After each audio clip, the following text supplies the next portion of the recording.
Okay, so now let's have a little chat about feeding. This is our feed room. All dinner bowls all laid out, ready for tonight's and morning feeds.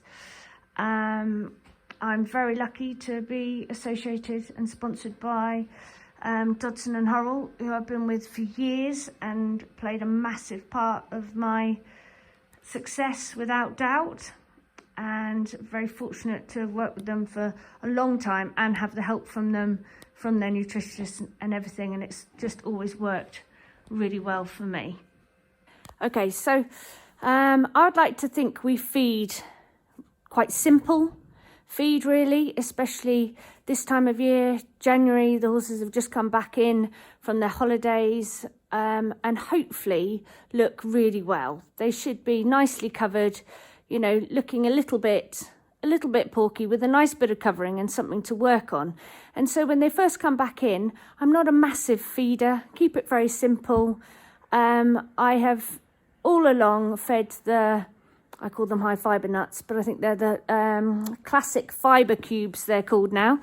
And I would basically pretty much all of them this time of year would just be on half to a scoop of that and half to a scoop of either Alpha A or Fibre G, depending on, you know, your type of horse or how much weight or age and all that sort of thing. So it is really very simple, and I don't think anything needs any more than that. Mine all feel fresh, you know, very well. They're pretty excitable this time of year. It's cold, and so I hate feeding them too much too quickly, especially, you know, for their temperaments of just doing the slow and conditioning work, but also, you know, for their health at times, you know, at this time of year, the weather can suddenly turn, and all of a sudden you've got a few days in the box through snow or ice or something, and you know what, they all do very well on it. They look very well, they're conditioning up. That alongside with the, you know, slow and conditioning work, they all do very well. So that is what I'd feed at the minute. And again, this time of year, I don't go mad with a load of supplements. For me personally, I hate seeing a dinner bowl that is full of more powders and stuff in it than actually feed itself. So I, again, keep this side of things very basic, with just some oil, salts when you need them, when they start getting into doing a bit more work and they're sweating. Every horse would have a salt lick in its stable anyway. And so the basic supplements I would use would be a Protexin gut balancer, that every horse would have that from the moment they come in. I think that's just, as it says, a very good gut balancer, and it can help try and prevent the start of ulcers forming, that sort of thing. And it's a pellet formed feed, and so I really like that. And everything would have Vetroflex, which is a joint supplement, and it's a very standard one that most of the yard would have. And then once I build up to getting close to 3 days, then I would up the Vetroflex to Vetrofen, which is a much stronger joint supplement that I really actually do feel makes quite a difference. But I don't have them on that the whole time because I think they can get quite used to it, and just as a maintenance supplement, I'd rather try and let them feel the benefit of it once I've upped the work. So that works well.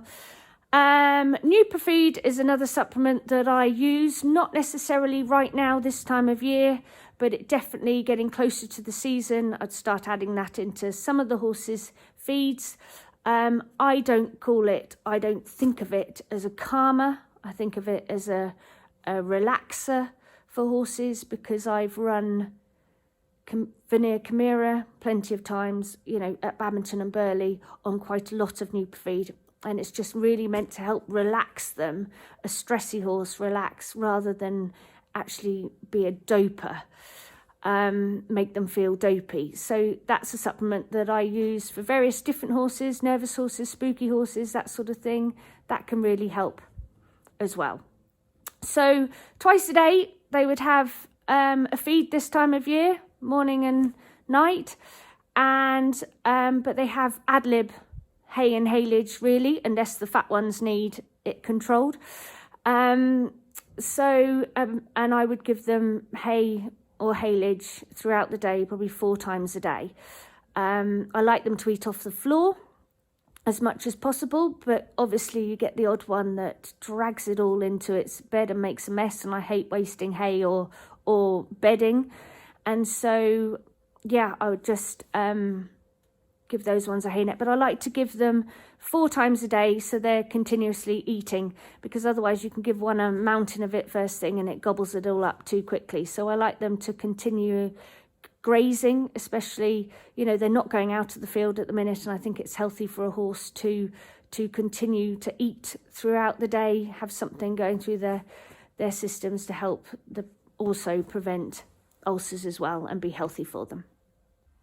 Okay, so I would decide the feeds all the time. I write down or say go through with 2 people on the yard that it is their responsibility for the feeding, and I would just go through with them what everything was going to be on, from the amount of food to what supplements and that sort of thing. And it's really important, and you have to really quite stress to the person in charge of the feeding, you know, their responsibility of this role, and to just be aware of situations, you know, like I've said before, when the weather changes, when a horse might suddenly have lost a shoe and need to be in the stable, or it's, you know, can't be ridden for a few days, how you quickly need to go from as much food to cutting it down a bit, and just someone being aware of the situations all the time. But it's a very serious part of the business, serious part of your performance. And, you know, there's also one thing that I never want to be done for is ever failing a drugs test through a silly situation that can happen at home. So we try to have systems here that we have different colour feed buckets that can help with, you know, say, for example, a horse is on bute or something, it always has it in a red bucket. Or one of the mares is on Regulate, they'll have it on a pink bucket. And you can just get systems like this that can really work, because, you know, the standard buckets are all black that everyone has in, that is, you know, totally legal. And after each horse has had every meal, they're washed out and scrubbed out and put away to start again the next meal. But you hear horror stories that something can be left in a black bucket or whatever. So this is a system that really works well for us, we hope, of having medication or illegal substances that they cannot perform in different coloured buckets. So we just know we keep one step ahead of that side of things.